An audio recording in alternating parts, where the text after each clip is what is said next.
Welcome. In this video, I will show you how to add workout to Apple Watch Ultra 3. First of all, you have to open the list of all applications by pressing the digital crown once, then using your digital crown, scroll to the bottom of the list of applications, and then tap on workout. Now, scroll all the way to the bottom of available workouts, and to add a new one, tap the plus icon on your screen. Then select add workout, select the type of workout you want to add from the list.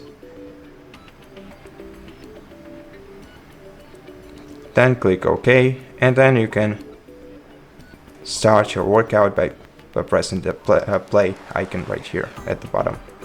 And that's how you can add workouts on your Apple Watch Ultra. Thank you for watching this video. If you liked it, consider subscribing to our channel, leave us a like in the comment below, and I'll see you in the next one.